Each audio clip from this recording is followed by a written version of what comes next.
Hello everyone, I hope so you all are fine. Welcome to my channel, Learning with Sonia Miraj. Okay اب ہم کرتے ہیں vocabulary words. پہلا word ہے illegal. Illegal کا مطلب ہوتا ہے غیر قانونی، یعنی کوئی بھی ایسی چیز جو لیگل نہ ہو، قانون کے اگینسٹ ہو، اسے ہم انلیگل کہتے ہیں. اس کا سینونیم ہے ان لافل. فار انسٹنس یعنی for example, Ali is running an illegal business. Ali جو ہے وہ انلیگل بزنس جو ہے وہ رن کر رہا ہے. رن کرنا ہوتا ہے چلانا. مائرڈ کا ہوتا ہے بے شمار.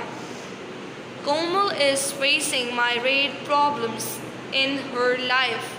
یعنی جو کومل ہے وہ اپنی زندگی میں بے شمار مسائل کا سامنا کر رہی ہے. اوکے جو نیکسٹ ورڈ ہے تھرڈ والا وہ ہے اسٹونش. اسٹونش کا مطلب ہوتا ہے حیران کر دینا. Oh you astonish me by your result by your grades. یعنی تم نے مجھے اپنے نمبروں سے حیران کر دیا جو تم نے حاصل کیے. وہ اچھے بھی ہو سکتے ہیں، برے بھی ہو سکتے ہیں. ویسے جس سینس میں اس نے بولا ہے، یعنی جس انداز بیان میں اس نے بولا ہے، وے آف ٹاکنگ میں بولا ہے، تو وہ اچھے ہی ہوں گے. ایویڈنس کا مطلب ہوتا ہے ثبوت، یعنی پروف.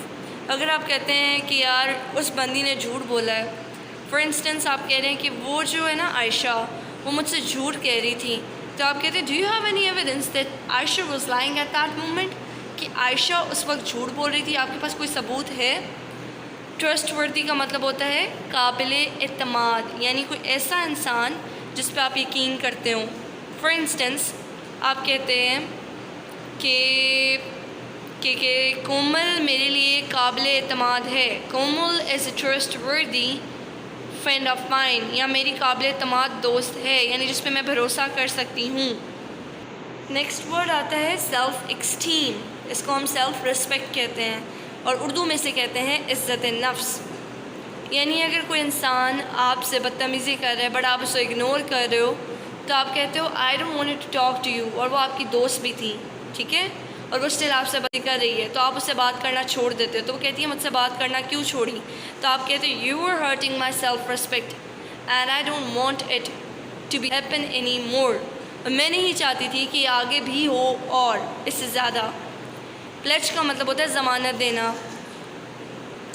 آپ فار انسٹنس کسی شاپ کیپر کے پاس گئے ہو اور وہ آپ کو ضمانت دے رہے ہیں کہ باجی جو آپ کپڑے لے رہی ہیں یہ کوئی وہ بہت اچھے ہوں گے، ٹھیک ہے، یعنی ان کا کلر خراب نہیں ہوگا. تو وہ شاپ کیپر کہے گا I pledge you ma'am the colour of my clothes will never ever going to feed.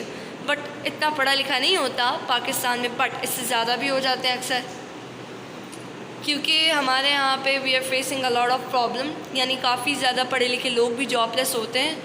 تو لیکن آپ یہ کہہ سکتے ہیں کہ وہ بزنس سٹارٹ کرتے ہیں تو وہ ان کے لیے بہت اچھا ثابت ہوتا ہے. سو دوبارہ ہم اپنے ٹاپک پہ آتے ہیں. پلیج کا مطلب ہوتا ہے ضمانت دینا. ہمارے جو پرانے پرائم منسٹر تھے عمران خان صاحب، انہوں نے بھی کہا تھا اپنے 100 days آف اسپیچ میں that I pledge you that I will never ever going to leave you in your hard time. ہم سے کہا تھا کہ میں تم لوگ کو تمہارے برے وقت میں نہیں چھوڑوں گا. جو نیکسٹ ورڈ ہے وہ ہے ٹینٹرم. ٹینٹرم کا مطلب ہوتا ہے چڑچڑاپن. اس سے اگلا ورڈ ہے ڈیجیکٹ. ڈیجیکٹ کا مطلب ہوتا ہے بد دل کرنا، یعنی کسی کو آپ نے اپنی حرکتوں کی وجہ سے اپنے آپ سے بد دل کر لیا ہے. نیکسٹ ورڈ ہے ایکریمونیس. ایکریمونیس کا مطلب ہوتا ہے چڑچڑا. اب آپ سوچ رہے ہوں گے ٹینٹرم اور ایکریمونیس میں کیا ڈفرینس ہے؟ جو بدتمیز اور بدتمیزی میں ڈفرینس ہے. سمجھ گئے آپ؟ یعنی اگر وہ بدتمیزی ہے کر رہا ہے تو وہ الگ چیز ہے، اور اگر وہ بدتمیز ہے تو وہ الگ چیز ہے. اس طرح اس کے اندر چڑچڑاپن پایا جاتا ہے تو الگ چیز ہے، اور وہ چڑچڑا ہے تو یہ ایک الگ بات ہے. اگلا ورڈ ہے گریونس، یعنی شکایت. میرے اساتذہ کو مجھ سے بہت سی شکایات تھیں. My teacher have a lot of grievance from me. Onset کا مطلب ہوتا ہے بے وقوف، بہت بے وقوف. آج ہم یہاں پہ ختم کرتے ہیں اپنی وکیب کے ورڈز کو. انشاءاللہ نیکسٹ لیکچر میں ہم نئے ورڈز کے ساتھ ملیں گے، اور تب تک آپ ان سب ورڈز کو یاد کر لیجئے گا. شکریہ.